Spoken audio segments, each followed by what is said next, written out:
Donc, exercice 4.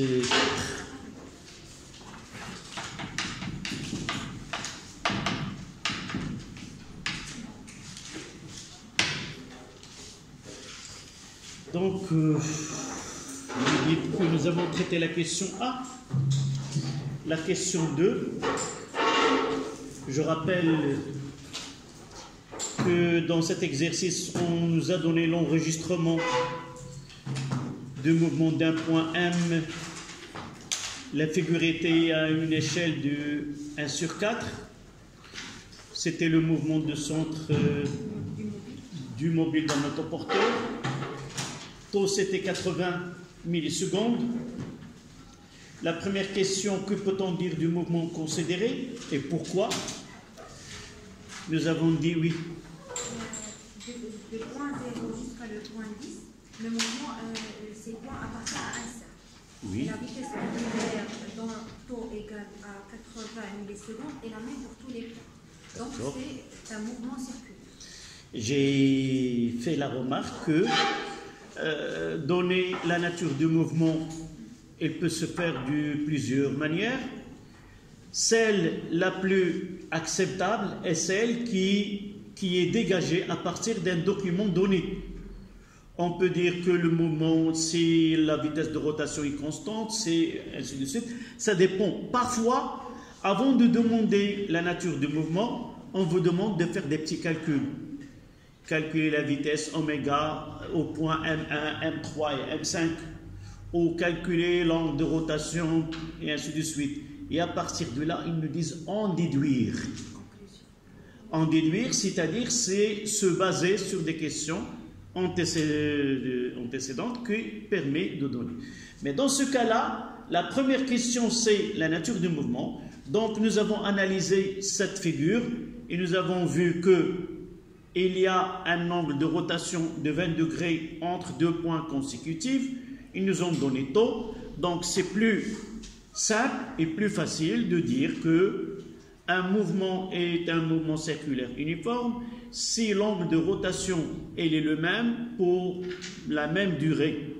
Et c'est ça que nous avons, c'est la réponse que nous avons écrite. C'était 20 degrés, donc on peut conserver 20 degrés. Donc, l'angle de rotation entre deux points successifs pendant une durée de taux est égale à 80 millisecondes.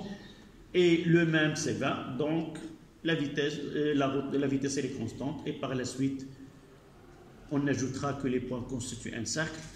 Et on dira que le mouvement est circulaire uniforme.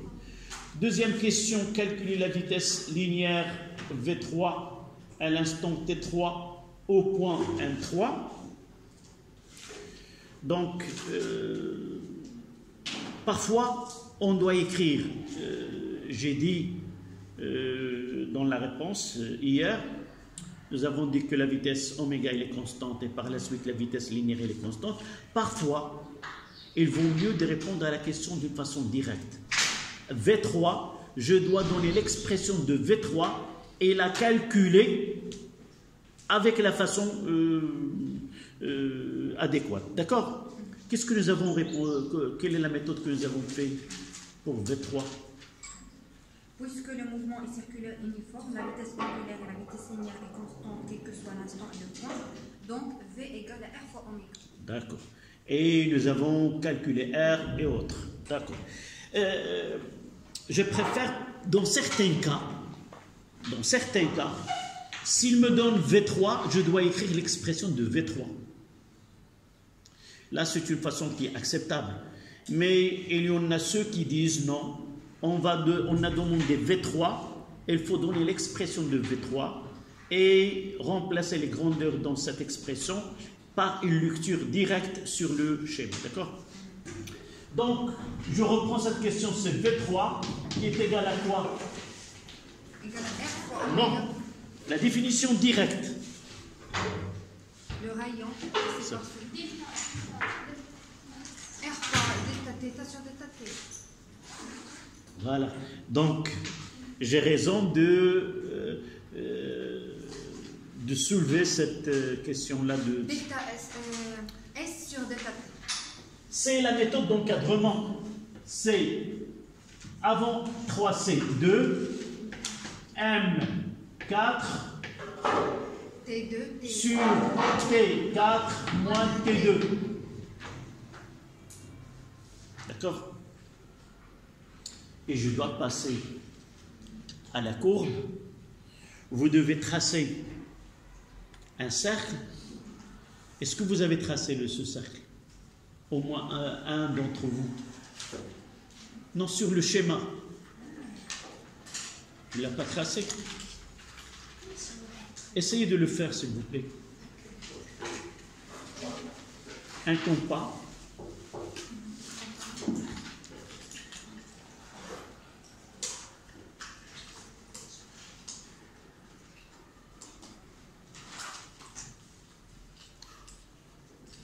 Vous avez trouvé que tous les points appartiennent, d'accord. Quel est le problème pour déterminer de façon graphique cet arc? Est-ce que, rappelez-vous ce que j'ai dit dans le cours, est-ce que je vais utiliser une règle? Non. Pratiquement, comment? Je rappelle de ta réponse. Tu m'as dit, je calcule l'angle, le rayon, je fais les calculs. Mais pratiquement, comment je dois faire sans passer par cette méthode-là? Mademoiselle? M2, M3, plus M3, M4. En réalité, je vais essayer de faire M2, M3 avec une règle et de voir sur la figure, est-ce que la règle ne coïncide, le segment ne coïncide pas avec l'arc? Essayez de le faire, s'il vous plaît.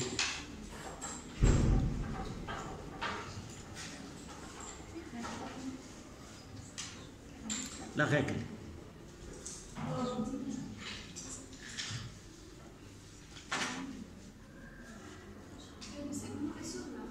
La règle n'est pas différente de segments. C'est très bien. Pourquoi? Donc, je peux prendre en première approximation que ce qui donne la règle est vraiment cet arc. Donc, si vous essayez de calculer directement de M2 à M4, vous allez trouver que la règle ne coïncide pas. Si vous utilisez entre M2 et M3 et il ne coïncide pas, qu'est-ce qu'on doit faire? On doit ajouter un point entre les deux. Non, un point M2' par exemple, ou un point sans la nommer. Et je, par exemple, là, voici M2, M3. Là, ne coïncide pas. Donc, j'ajouterai ici. Et je fais le calcul 1,2. Et là, 1,3. Et je fais la somme. D'accord? Si la règle ne coïncide pas, je dois ajouter un point fictif entre les deux et faire le calcul. D'accord? Donc, vous avez dit que cet arc-là, il coïncide bien avec le segment. Combien vous l'avez? Donc, on va faire les calculs. Combien ici? De M2 à M3, combien? 1,1. On prendra 1,1. Généralement, si on vous donne dans un devoir une telle figure, j'accepterai, par exemple, 1,1 ou 0,9. Donc, je vais essayer de faire le même calcul que vous sur la feuille. Donc, ce n'est pas un problème de précision. D'accord? Donc, 1,1 et de 3 à 4, 1,1. Donc, ça sera 2,2. D'abord, c'est en centimètres. 10 moins 2. Est-ce que c'est la vraie distance sur la réelle distance? Non, fois 4. Fois 4. D'accord. Fois 4. Divisé par l'AC de taux. Donc ça sera 2 fois 80 fois 10 moins 3. Moins 3 secondes. Et voici V3. Je n'ai pas besoin de rayon. Je n'ai pas besoin de l'angle de rotation. Je ferai les calculs directement.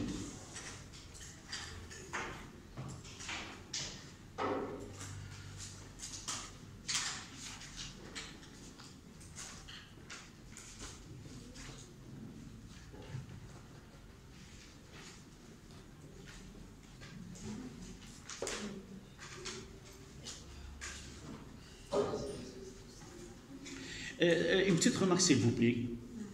pour le calcul et pour ne pas tomber en erreur, pratiquement, je ferai 2,2 police moins 2 fois 4 égale, après divisé par 2 et ainsi de suite, 0,54. 55. 0,55 mètres secondes moins 1. Mais si, pour les mesures, si on a une erreur de 2,2, on a 2,4, c'est pas grave. Écoute, si cet exercice il est dans un contrôle continu, vous travaillez sur le schéma, c'est la même feuille, je l'aurai par la suite. Moi aussi, je vais utiliser une règle. Généralement, il n'y a pas une grande différence de lecture entre la mienne et les vôtres. Donc, si je trouve 1,1, j'accepterai 1,11 et 0,9. Mais généralement, si on a même utile, on aura la même. Donc, on n'aura pas 1,4. D'accord? Puisqu'on a le même document. D'accord? Donc, s'il y a une différence, c'est que l'un de vous lira 1 cm, l'autre 0,9, l'autre 1,1, mais généralement, il y a une marge d'incertitude dans cette lecture. Mais pas 1,4. D'accord? Oui. Lorsqu'on a utilisé la méthode V égale R fois oméga, on a trouvé 0,66. J'ai dit ici, ça c'est une question de précision. Mais on va se mettre d'accord. Les règles du travail prochainement. Donc, si on vous donne un tel document et on demande la même question, je dois procéder de cette façon-là. D'accord? Si on me demande calculer oméga 3, je vais utiliser quoi? D'après le document, c'est θ 4 moins θ 2 sur T4 moins T2. Et je ferai le calcul. D'accord? On va essayer de faire le 2.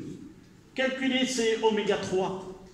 Là, ça sera 2 fois 20. Je dois la convertir. C'est multiplié par 3,14 divisé par 180. Le tout sur 2 fois 80 fois 10 moins 3.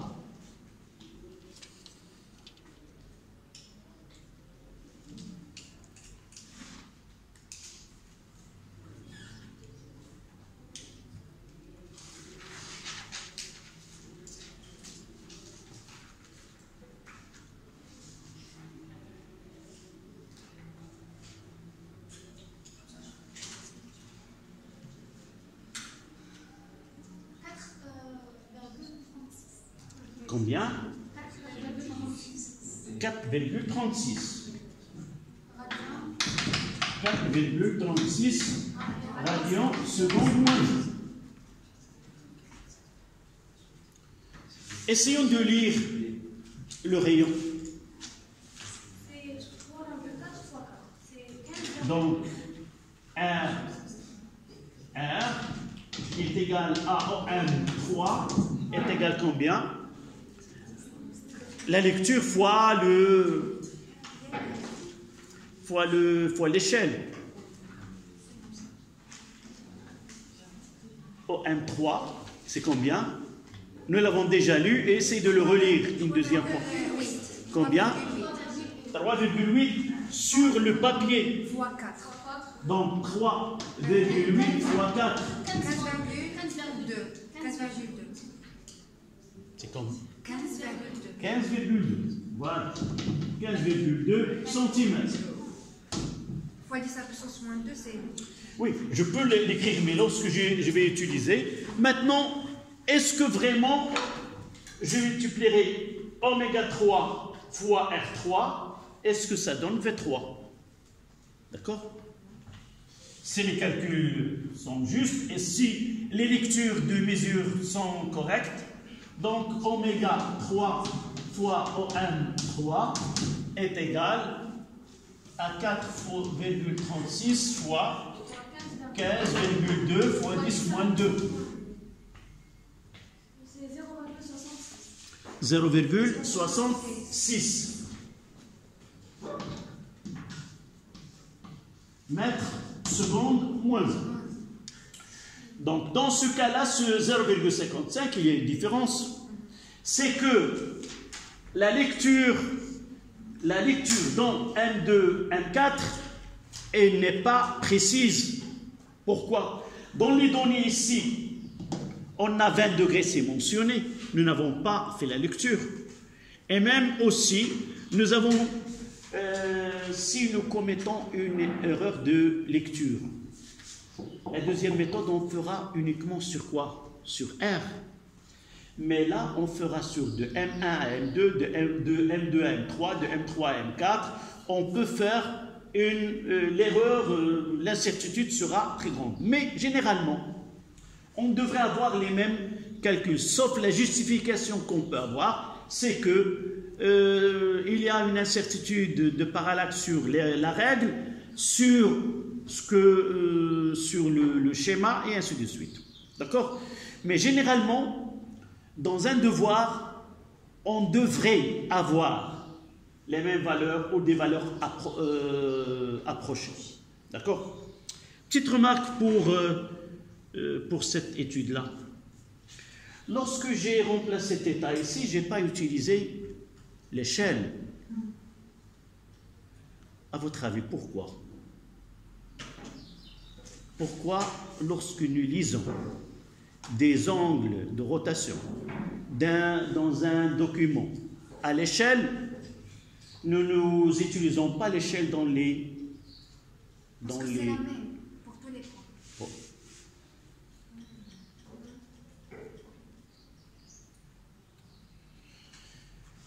Prenons un triangle, d'accord?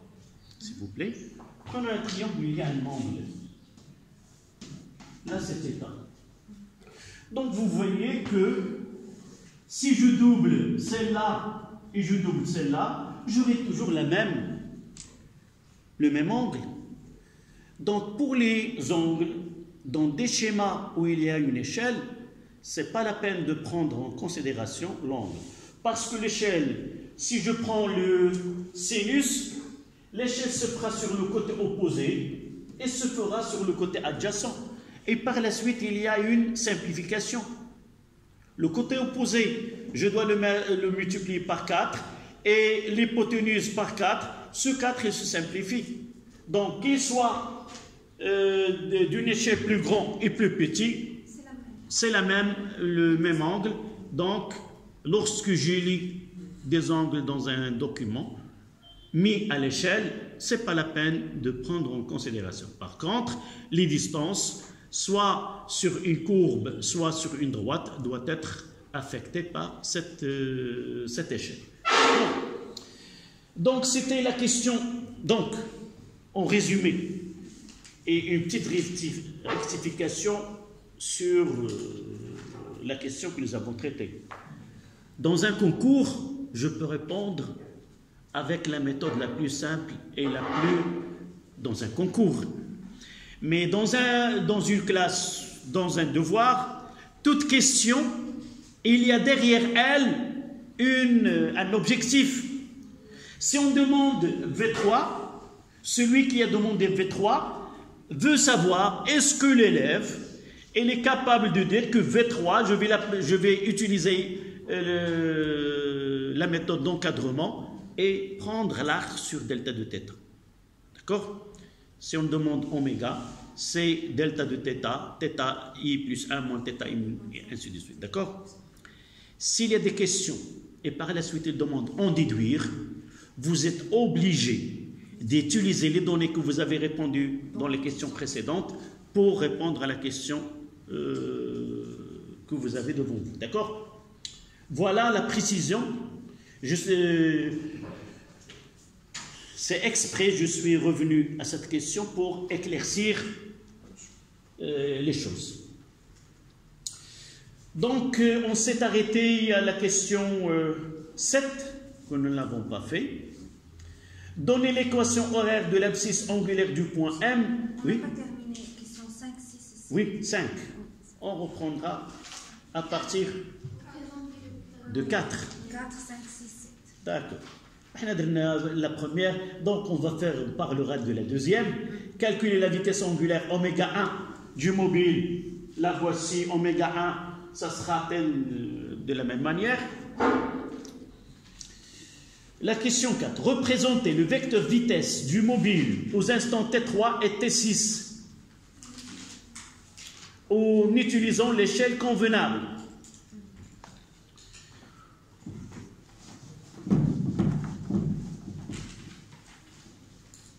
Donc pour nous, nous avons trouvé la vitesse. Nous avons dit que la vitesse, le mouvement, ça c'est la question 4. Parce que le mouvement circulaire uniforme. et le mouvement est circulaire uniforme. Donc la vitesse Donc V3 est égal à V6 qui est égal à combien nous avons trouvé? 0,66 mètres seconde moins 1. D'accord? Donc, on prendra 0,66 plutôt que 0,65. Pourquoi? Uniquement question de précision. Ils nous ont donné l'angle et nous avons calculé uniquement le rayon. Donc, c'est moins d'incertitude et par la suite 0,55. S'ils nous demandent de la manière... Je vais répondre de cette manière-là. Parfois, on vous demande, à votre avis, pourquoi il y a une différence. La seule différence avec les deux, essayez d'expliquer par l'incertitude dans la lecture et sur d'abord le schéma. Est-ce que vraiment c'est le 1/4 ou à partir de la règle ou à partir d'autres choses relatives à la méthode expérimentale. D'accord? Donc, qu'est-ce qu'il nous reste à faire? Donc, sur le même schéma, vous allez M0, c'était M0 là, c'était horizontal. M0, M1, M2, M3. Je vais essayer de faire un cercle un peu. 4, 5, jusqu'à 7. Non, 3 et 6. 0, 1, 2, 3, 4, 5. 6. Et voilà 6. Là, c'est M6. Et là, c'est M4, M3. Donc, pour représenter ce vecteur vitesse, nous devons mentionner le sens, d'abord le sens de mouvement.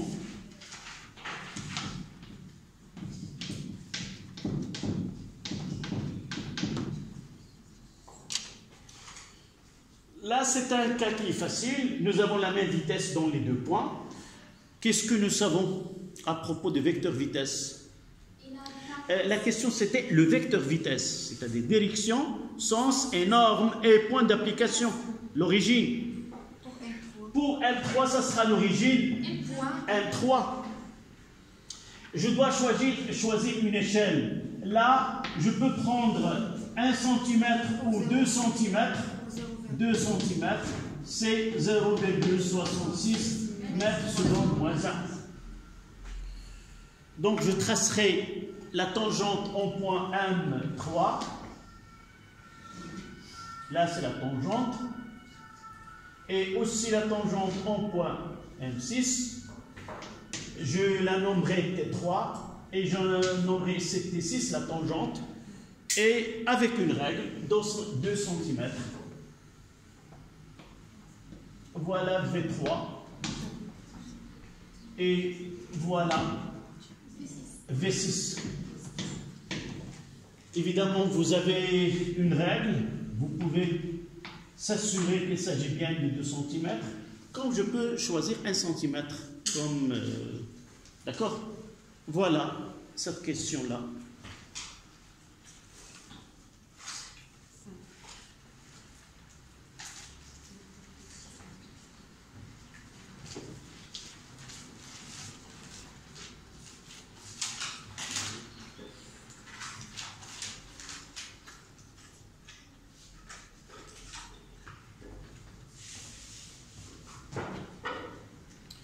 La question 5, c'est le vecteur vitesse est-il constant au cours du temps? Conclure. Évidemment, le vecteur vitesse, est-ce qu'il est constant ou est-ce que la norme du vecteur vitesse ou le vecteur vitesse qui est constant? La norme. Qu'est-ce que ça veut dire une vecteur est constant? Une vecteur est une grandeur, la vitesse est une grandeur vectorielle. Dire qu'un vecteur est constant, ça veut dire quoi?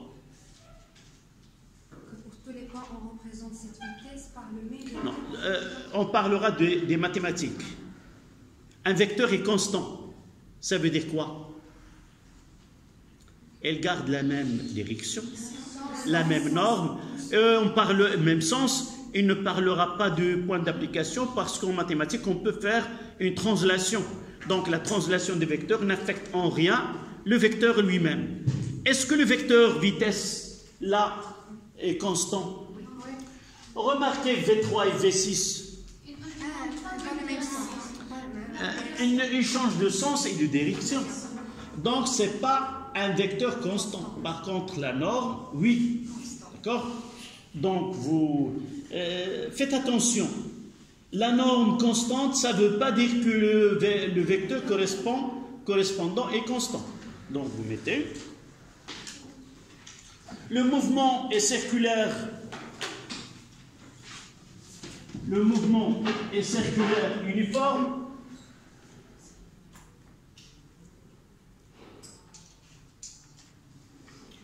Le mouvement est circulaire uniforme. Donc, la norme de vecteur vitesse est constante. La norme de vecteur vitesse est constante. Mais la direction et le sens changent au cours du temps. Donc, le vecteur vitesse n'est pas constant.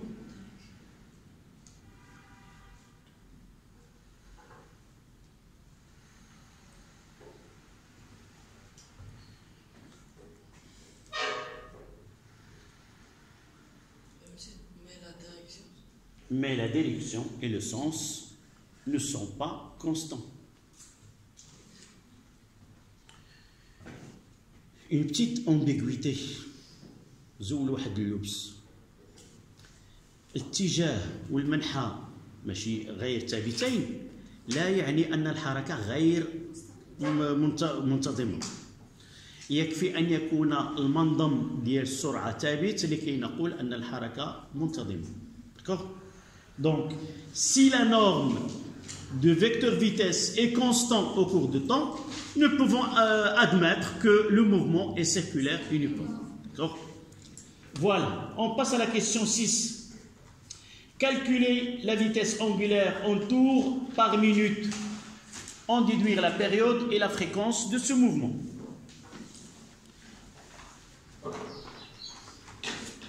Ça, c'est la question 5.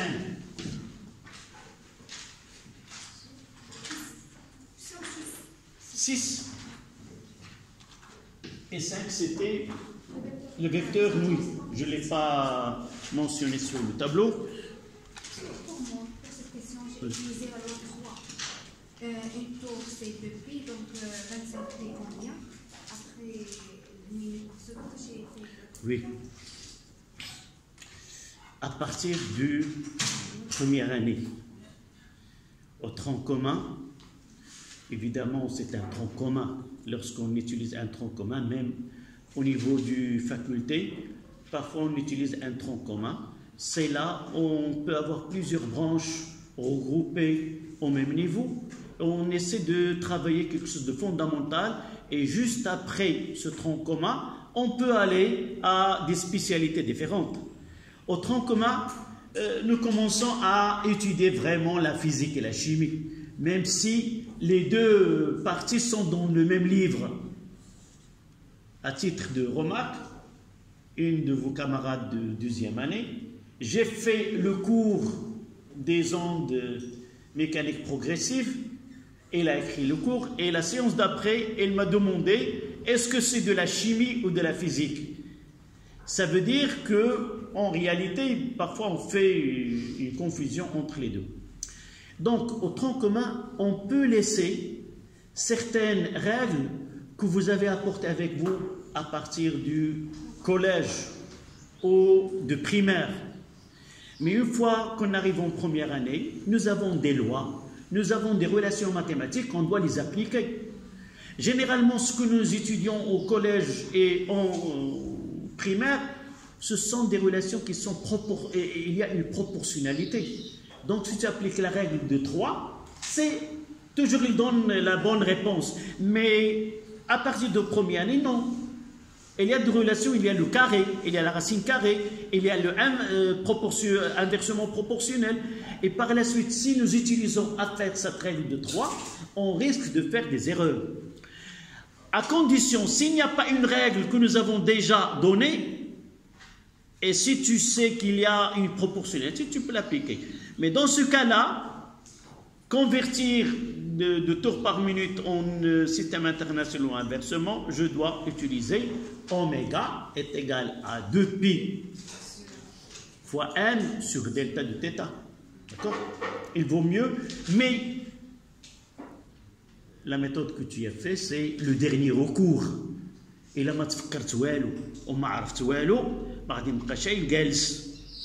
je vais la mettre. Pour moi, celui qui a utilisé la règle, c'est plus un physicien, plus que celui qui a fait la règle de 3. Les calculs, il y a le hisab de al-Baqal. Ce n'est pas un physicien, d'accord? Donc, plus on applique des règles, plus on apprend bien la physique et ses lois. Voilà. Donc, comment répondre à cette question? Il nous demande, j'ai dit c'est la question 6, calculer la vitesse angulaire en tours par minute et en déduire la période. Donc, oméga, c'est 2pi fois n sur delta de t. D'accord? Donc, tour, si je veux calculer en tours par minute, je dois laisser n, c'est le nombre de tours. Et là, c'est le temps. D'abord, je dois calculer en une minute. Quel est d'abord ce oméga?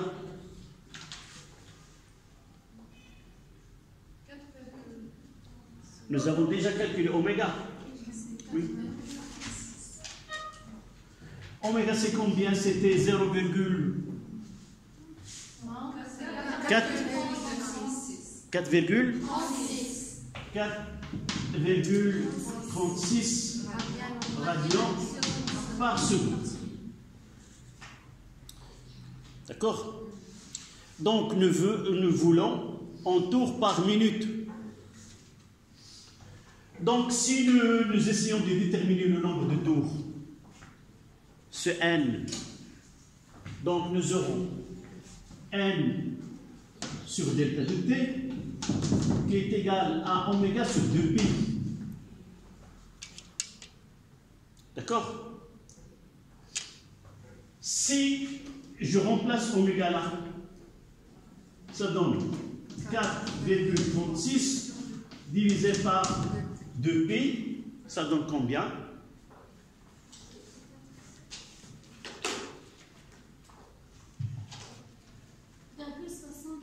Combien? 0,60.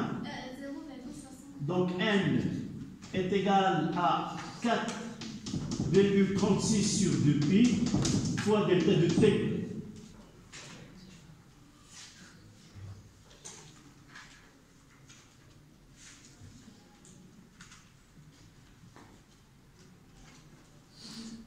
Évidemment, on verra dans certains cas, appliquer les relations, elle peut apparaître un peu difficile.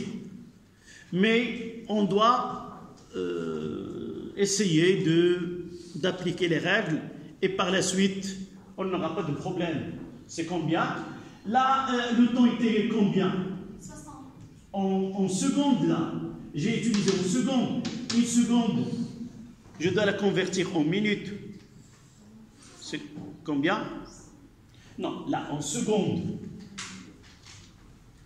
Delta de T, là, ce que j'ai utilisé, c'est le radian par seconde. Je dois utiliser là, en secondes. Une minute, c'est combien? C'est 60. Donc une seconde. Donc, ça sera le nombre de tours n, et ça sera 4,36 divisé par 2pi fois 60.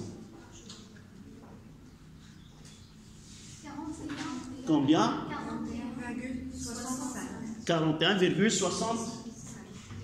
41,6. Donc, ce oméga, ça sera 41,6 tours par minute. Est-ce que c'est la même valeur que tu as trouvée? D'accord? C'est 41,6. Vous voyez que vraiment, c'est une méthode qui est longue. C'est vrai que celle de la règle de 3, elle est simple et directe, mais dans certains cas, cette règle de 3 n'est pas toujours applicable. À noter, dans un devoir, j'accepterai de répondre avec la façon la plus simple, celle, sauf il faut mentionner, puisque c'est une relation de proportionnalité, je dois, si vous êtes conscient que vraiment la relation c'est une relation de proportionnalité, alors je dois appliquer la règle de 3. D'accord? Donc dites, puisque la relation est une relation de proportionnalité, G tel, et vous appliquez. Parce que oméga, il est constant. Donc entre le nombre de tours et la durée, c'est une relation de proportionnalité. Voilà.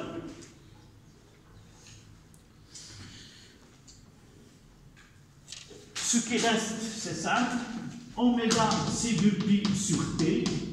Donc T est égal à 2pi sur oméga, qui est égal 2pi, c'est 6,28 divisé par la valeur que nous avons utilisée, c'est 4,36. Faites attention, je dois déterminer la période en secondes, donc je dois utiliser oméga en système international. Je n'utiliserai pas celle-là. D'accord? Faites attention aux unités. 1,44. Donc T est égal à 1,44 secondes. Et F, ça sera l'inverse de T. Est égal à combien?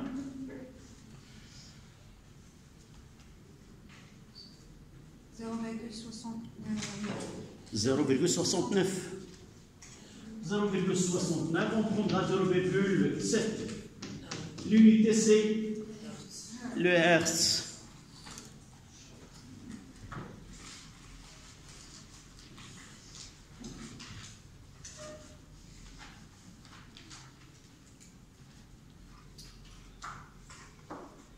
La dernière question, c'est la question 7. Donnez l'équation horaire de l'abscisse angulaire du point M en prenant comme origine M0 la position du mobile à l'instant t est égal à 0. Ça veut dire, là c'est la question 7, ça veut dire là, on prendra cet axe, là c'est θ t est égal à 0. C'est à partir de là qu'on va lire les angles. Là c'est θ1 et là c'est θ2, ainsi de suite.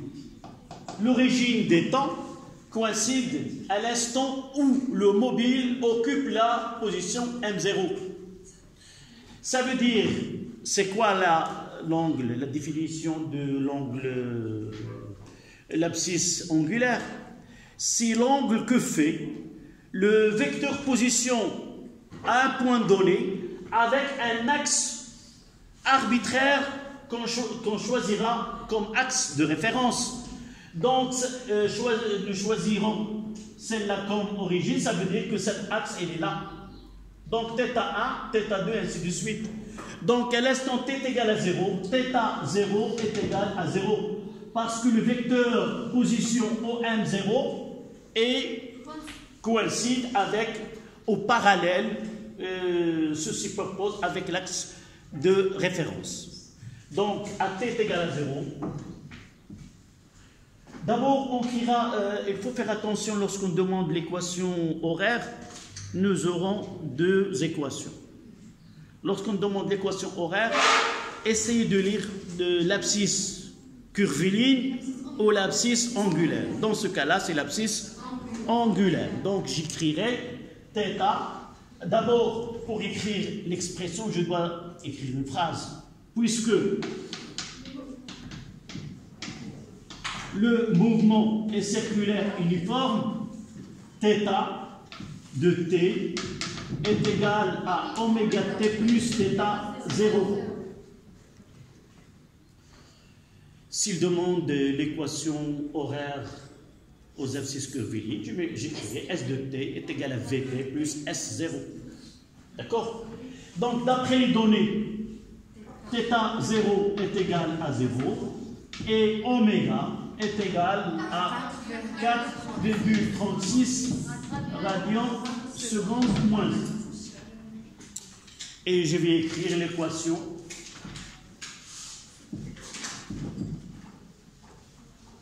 Donc, θ de t est égal à 4,36 fois t.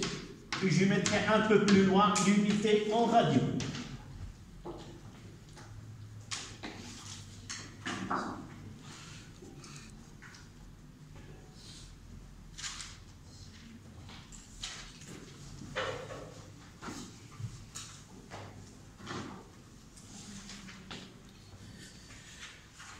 On passe à l'exercice 5 et l'objet de cet exercice, ce sont les équations horaires du mouvement.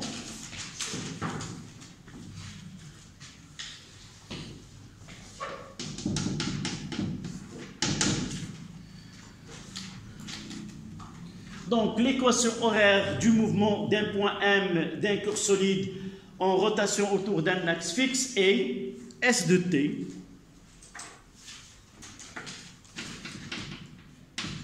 est égal à 0,60 t plus 0,04.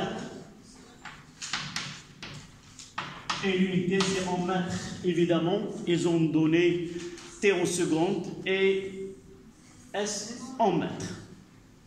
Première question. Déterminer la nature du mouvement. Oui.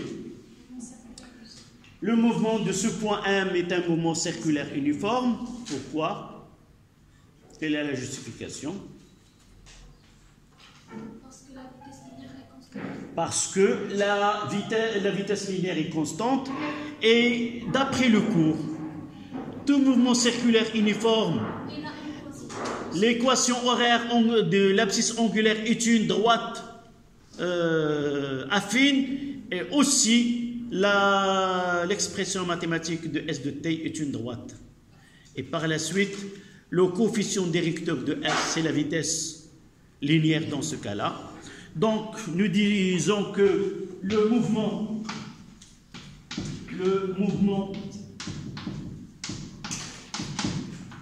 est circulaire uniforme car S de t est une droite dont le coefficient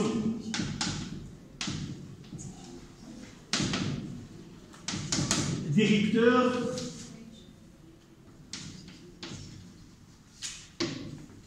est V, qui est égal évidemment à une constante.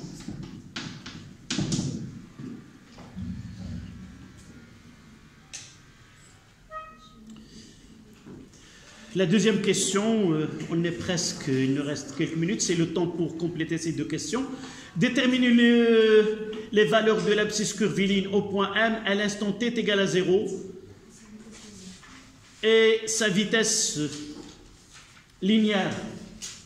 Donc S de 0 est égal à 0,60 fois 0 plus 0,04 qui est égal à 0,4 radian. Donc S0 c'est 0,04.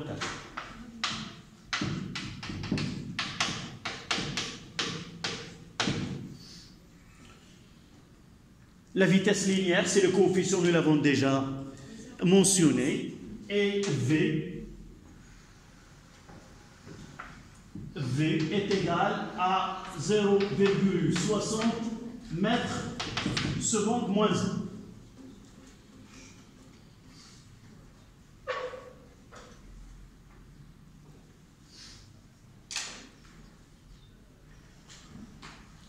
La dernière question, c'est une question qui est facile. Il nous donne le rayon afin de donner l'expression de θ. Le diamètre. Oui, le diamètre, sachant que le diamètre, c'est le rayon pour... Mathématiquement, ça signifie le rayon de la circonférence décrit par ce point. Le diamètre, évidemment, connaissant le diamètre, je peux en déduire le rayon. C'est la moitié. Donc, nous savons, allez, c'est la question 3. S de t est égal à R fois θ de t. Donc, θ de t est égal à S de t sur R, qui est égal, j'écrirai que R est égal 7t sur 2, qui est égal, c'est 10 cm, c'est 10 cm, qui est égal à 10 moins 1 mètre. Et je vais remplacer θ de t est égal à 10, 1 sur 10 moins 1 fois 0,60t plus 0,04. D'accord? Ça revient multiplié par 10. Donc j'aurai θ de t. C'est 6t plus 0,4. Et j'écrirai ici en radian. Voilà θ de t. D'accord? Donc le jeudi, Inch'Allah, on commencera la chimie. Première leçon.